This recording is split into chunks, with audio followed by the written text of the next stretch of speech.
여러분은 소중한 사람을 잃은 뒤 그 사람 곁에 있던 또 다른 사람의 진심을 너무 늦게야 알게 된 적 있으신가요? 그날도 평범한 봄날이었다. 햇살은 따뜻했고 바람은 잔잔했다. 하지만 내 딸, 민지는 돌아오지 않았다. 장례식이 끝난 후 집안은 무겁게 가라앉았다. 꽃이 피던 베란다도 웃음소리로 가득하던 부엌도 모두 조용했다. 사위인 준호는 며칠 동안 말없이 집을 지켰다. 울지도 원망하지도 않았다. 그저 매일 아침 민지의 사진 앞에 물을 갈고 조용히 앉아 있었다. 나는 그런 그의 모습이 너무 낯설고 또 이상했다. 울지 않는 사람은 무정한 걸까? 아니면 나보다 더 아픈 걸까? 시간이 조금 흐른 뒤 나는 조심스럽게 말했다. 준호야, 이제는 너도 내 집으로 돌아가는 게 어때? 그는 한참을 생각하더니 조용히 말했다. 어머니, 제가 떠나면 이 집이 너무 조용해질까 봐요. 민지가 없는데 저까지 없으면 어머니가 너무 외로우실까 봐요. 그 말에 나는 아무 말도 할 수 없었다. 며칠 후 나는 우연히 딸의 오래된 일기장을 발견했다. 그 속엔 이렇게 쓰여 있었다. 준호는 말이 적지만 나를 누구보다 잘 안다. 힘든 날엔 말없이 손을 잡아주고 좋은 날엔 내 웃음만으로 행복해한다. 그 순간 나도 모르게 눈물이 흘렀다.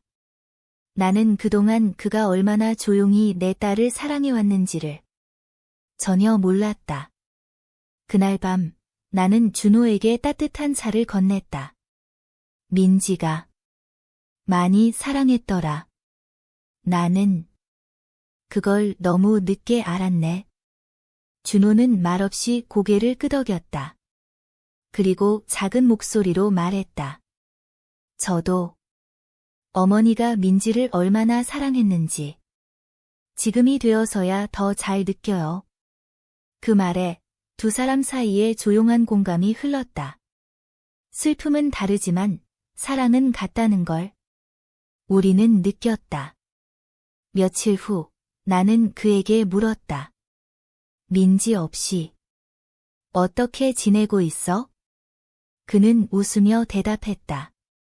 힘들죠. 그런데 어머니가 계셔서 덜 무너져요. 그 말이 왠지 모르게 내 가슴 한켠을 따뜻하게 채웠다. 우리가 서로의 빈자리를 조금씩 메우고 있구나. 봄이 더 깊어질수록 민지의 빈자리는 여전했지만 그 속에서 나는 준호의 진심을 조금씩 느껴갔다. 말없이 정원 화분을 손질해주는 모습. 식사 후 조용히 설거지를 하는 손길. 내가 힘들 때 말없이 놓아주는 따뜻한 차 한 잔. 그는 말하지 않았지만 행동으로 나를 위로하고 있었다. 어느 날 준호가 내게 말했다. 민지 없이도 어머니랑 함께 있으니 조금씩 마음이 편해져요.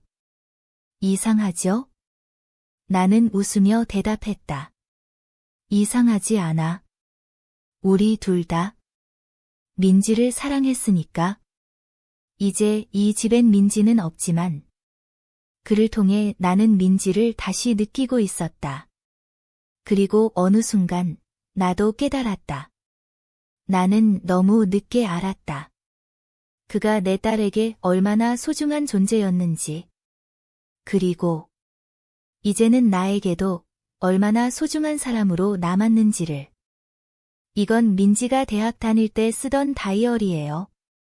준호가 조심스럽게 책상 서랍을 열어 내게 건넸다. 노란빛이 바랜 노트 한 권. 표지에는 딸의 낙서가 가득했다. 나는 조심스럽게 펼쳤다. 딸의 어린 글씨, 꿈 많던 시절의 고민, 사랑 이야기. 모든 것이 선명했다. 이걸 아직도 갖고 있었구나. 나는 목이 메인 채 중얼거렸다. 준호는 조용히 앉아 내 옆을 지켰다. 말없이, 그러나 무너지지 않도록. 그 순간, 나도 그를 더는 단순한 사위로 볼 수 없었다. 그는 민지를 누구보다 깊이 기억하고 사랑했던 사람. 그리고 지금 나와 같은 슬픔을 겪고 있는 사람. 며칠 후, 우리는 딸의 방을 정리하기로 했다. 서랍에는 사진, 편지, 여행지의 엽서들이 가득했다. 하나하나 손에 들 때마다 눈물이 흘렀지만 그와 함께였기에 이겨낼 수 있었다. 책상 밑에 있던 낡은 상자를 발견했을 때 그 속엔 딸이 남긴 편지가 있었다. 엄마, 언젠가 내가 없더라도 준호를 이해해 주세요. 그 사람은 말로 표현하지 못하지만 세상 누구보다 따뜻한 사람이에요. 나는 그 편지를 쥔 채 한참을 움직일 수 없었다. 그리고 조용히 고개를 들었다. 준호야, 민지가 내가 혼자 남겨질까 봐 걱정했구나. 그는 웃으며 고개를 끄덕였다. 민지가 항상 그러더라고요. 엄마는 마음이 깊어서 시간이 걸리지만 한번 마음 열면 끝까지 함께하는 분이라고요. 그 말에 나는 웃음과 눈물이 동시에 났다. 그날 저녁, 우리는 딸의 사진을 보며 함께 식사를 했다. 어색한 침묵은 없었다. 슬픔은 남아 있었지만 마음은 따뜻했다. 어머니, 민지는 어릴 때 어떤 아이였어요? 준호가 물었다. 나는 웃으며 말했다. 너무 활발하고 질문이 많았지. 비 오는 날은 꼭 장화를 신고 나가겠다고 떼를 썼고 그 말에 준호는 소리 없이 웃었다. 나는 그 웃음 속에서 민지의 모습을 봤다. 그리고 나도 모르게 손을 내밀었다. 고맙다. 이렇게 들어줘서. 그는 내 손을 가볍게 잡으며 말했다. 어머니와 이야기하면 민지가 살아있는 것 같아서 좋아요.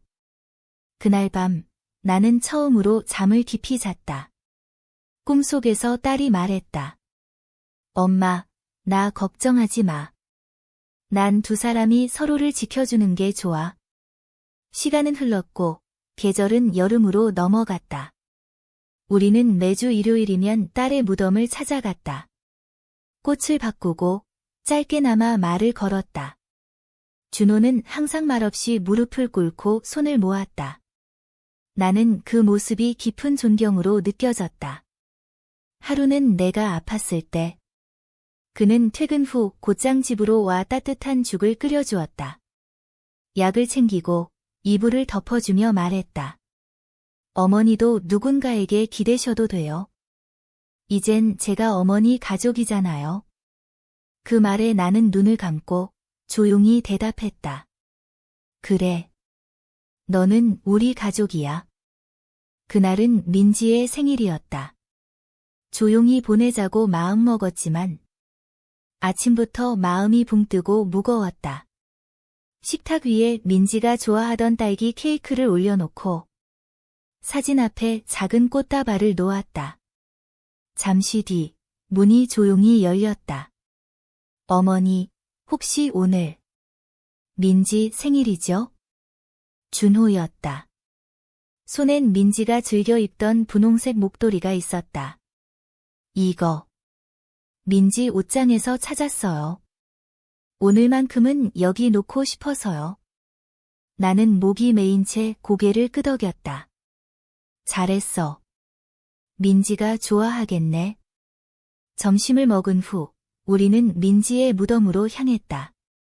하늘은 맑았고 바람은 잔잔했다. 어머니, 민지가 그립지 않으세요? 준호가 물었다. 나는 잠시 하늘을 바라보다가 조용히 말했다. 매일 그리워. 하지만 이제는 그 아이가 남기고 간 사람들 덕분에 덜 외로워. 그 말에 준호는 잠시 눈을 감았다. 저도 어머니가 계셔서 버틸 수 있었어요. 그 후로 우리는 일주일에 두세 번은 마주쳤다. 장도 같이 보고 반찬도 나누고 책도 함께 읽었다. 이웃들이 가끔 물었다. 사위분이 자주 오시네요. 정말 착한 분이시네. 나는 그 말에 조용히 웃으며 말했다. 그냥 우리 집 사람이에요. 그때마다 가슴 한켠이 따뜻하게 차올랐다. 누구에게 설명할 필요 없이 그는 이 집의 사람이 되어 있었으니까. 어느 날 준호가 작은 상자를 내밀었다. 어머니, 민지가 생전에 어머니께 드리고 싶다던 반지예요. 정리를 하다가 찾았어요. 나는 조심스럽게 상자를 열었다. 안에는 은색 반지 하나, 그리고 짧은 쪽지가 있었다. 엄마에게 언젠가 이걸 선물하고 싶었어. 당신은 내 삶의 첫 번째 여자 영웅이었으니까. 그 말을 읽고 나는 결국 눈물을 터뜨리고 말았다. 그 옆에 앉아 조용히 손을 얹어준 준호에게 처음으로 속 깊은 말을 꺼냈다. 너한테 미안했어. 딸을 잃은 뒤 널 외면했던 시간들이. 그는 고개를 저으며 말했다. 아니에요. 어머니도 너무 아팠잖아요. 우린 서로 그만큼 소중했던 사람을 잃은 거니까요. 여름 끝자락 작은 일이 있었다. 이웃 아주머니가 지나가며 웃으며 말했다. 사위분이랑 너무 다정하게 보이셔서 혹시 재혼하신 건 아닌지? 나는 그 말에 놀랐지만 바로 웃으며 말했다. 아니에요. 우리는 슬픔을 같이 견딘 가족이에요. 그걸로 충분하죠. 그날 밤 나는 준호에게 그 이야기를 전했다. 그는 잠시 웃더니 조용히 말했다. 그런 말을 들으면 이상하게 마음이 이상해요. 어머니와 함께 있으면 마음이 편하고 민지가 곁에 있는 것 같아서. 나도 그 마음이 이해됐다. 우리가 나누는 정은 이상하거나 불편한 것이 아닌 남겨진 이들의 공감이자 존중이었다. 가을 바람이 창밖 나뭇잎을 흔들고 있었다. 민지가 떠난 지도 어느새 1년이 가까워지고 있었다. 그 시간 동안 많은 것이 변했다. 나도 변했고 준호 역시 변했다. 우리는 더 이상 상처 입은 두 사람이 아니었다. 그날은 민지의 첫 기일이었다. 준호는 아침 일찍 꽃과 과일을 준비해 집으로 왔다. 나는 따뜻한 국과 민지가 좋아하던 반찬을 차렸다. 조용히 상을 차리고 향을 피우고 민지 앞에 앉았다. 잘 지내니, 민지야? 나는 조용히 말을 걸었다. 내가 걱정하던 대로 준호 잘 지켜주고 있어. 아니, 어쩌면 내가 더 지킴을 받고 있나 봐. 준호가 옆에서 웃었다. 민지가 항상 말했어요. 엄마는 나보다 훨씬 강한 사람이야. 나는 그 말에 고개를 숙였다. 그 아이가 남긴 마지막 말들이 우리를 하나의 마음으로 묶어주고 있었던 것이다.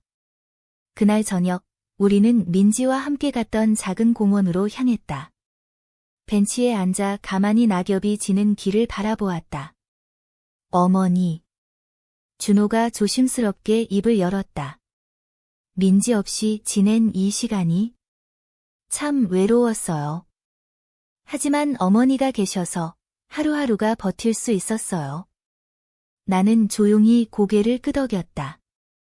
나도 마찬가지야.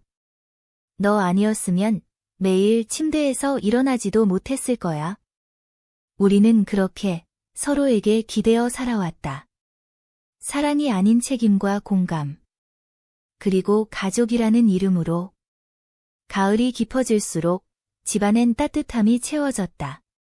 주말이면 함께 마트에 가고 저녁을 나누고 마치 하나의 일상이 된 듯한 시간들이 이어졌다. 나는 가끔 생각했다. 이렇게 살아도 될까? 하지만 이건 새로운 인생의 선물일지도 몰랐다.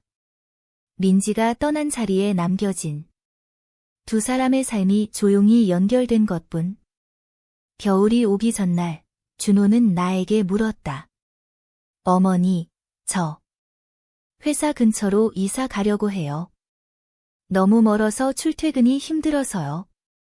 순간 가슴이 덜컥 내려앉았다. 이제는 혼자 남게 된다는 두려움.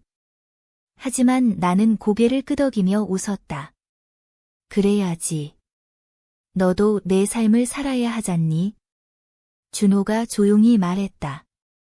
하지만 주말마다 올게요.